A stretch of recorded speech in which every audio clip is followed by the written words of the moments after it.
So now we'll be discussing cargo planning and cargo load distribution. Okay, for proper planning, first we have to consider the stability of the ship during loading, discharging, and during the transport. Okay, now secondly we have to consider the stability during the voyage, and we have to consider also the distribution of the cargo throughout the stages of loading, discharging. Okay, and in during we have to consider during transportation also. Due consideration should be given to the load density, like every ship has their particular load density, the stresses that she will be able to bear. So we have to consider the load density.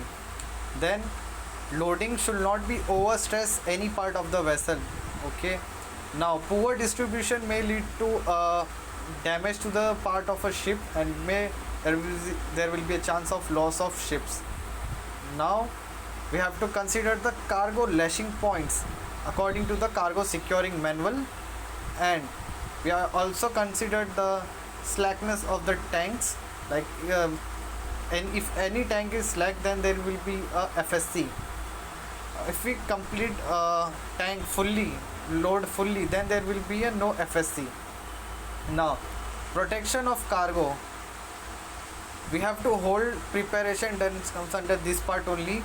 And optimum use of the cargo space, a proper use of the cargo space should be made. There should be a no vacant space left. Maximum uses of the cargo space according to the load line mark to be done to earn the maximum freight.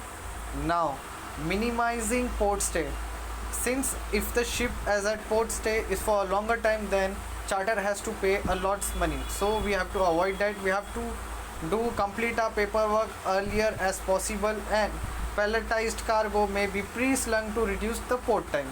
Proper use of gear for loading and discharging also should be available. And during your planning and loading of all the cargo and discharging, safety of personnel should be maintained. Risk of life injury can be considered and reduced if ship's crew and stewards are aware of the potential hazards related to the cargo handling. And there are many publications available. We have to consider, like Code of Safe Practices for Merchant Ship Seamen, IMO codes for carriage of different types of cargo and escorts. Now cargo plan. What are the benefits of a cargo plan? Like the best benefit is that estimation of cargo quantity to be loaded, quick reference for time during loading and discharging, and best utilization of cargo spaces, and facilities like good distribution of cargo and keeping a check on draft stream. As a duty officer during the operation, we have to check the draft stream and stresses. If there is a cargo plan, then we can use it as a cross check, like at what stage what should be the trim and what should be the draft forward and aft. Okay, so it basically helps the duty officer. Now it also helps the stevedores in locating any particular cargo at particular time, help in preventing over carriage. Okay, now we also get benefit of special cargo gear and segregation of dunnage. Loading sequence is easily determined on the basis of discharge sequence. Fast turn around and best utilization time in port, better management and cost saving. So all these are the benefits of cargo plan and the process of